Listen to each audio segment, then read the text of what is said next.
ఈసారి బొద్దింకలతో ఇబ్బంది పడ్డట్టు నేను నా లైఫ్లో ఎప్పుడూ ఇబ్బంది పడలేదండి. ఎర్ర హిట్టు, నల్ల హిట్టు, లక్ష్మణ్ రేఖ ఎన్ని ఉపయోగించినా 2 రోజులు కనిపించవు. తర్వాత మళ్ళీ మామూలే.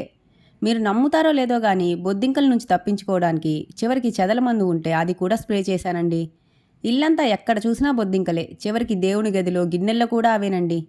ఇంకా యూట్యూబ్లో బొద్దింకలు పోవడానికి సొల్యూషన్ కోసం సెర్చ్ చేస్తుంటే ఈ పెస్ట్ కంట్రోల్ వాళ్ళ ఫోన్ నంబర్ కనిపించిందండి. కాల్ చేస్తే రూ. 700 క్యాష్ ఆన్ డెలివరీ అన్నారు. రిజల్ట్ లేకపోతే మనీ కూడా రిటర్న్ ఇస్తామన్నారండి. ఇంకా బొద్దింకల్ని తట్టుకోలేక తెప్పించుకున్నాను. ఈ జెల్ని నైట్ బొద్దింకలు వచ్చే చోట అక్కడక్కడా పెట్టానండి. మార్నింగ్ చూసేసరికి ఇన్ని ఉన్నాయా ఇంట్లో అనిపించింది. ఇవి కొన్ని మాత్రమేనండి. మందు పెట్టిన నెక్స్ట్ 3 డేస్ వరకు కూడా చచ్చిపోయిన బొద్దింకలు వస్తూనే ఉన్నాయి. మందైతే సూపర్గా పనిచేసిందండి. వాళ్ళ వాట్సాప్ నంబర్ స్క్రీన్ పైన ఇచ్చాను. కావాలంటే వాట్సాప్లో కాంటాక్ట్ అవ్వండి ఫ్రెండ్స్. By by.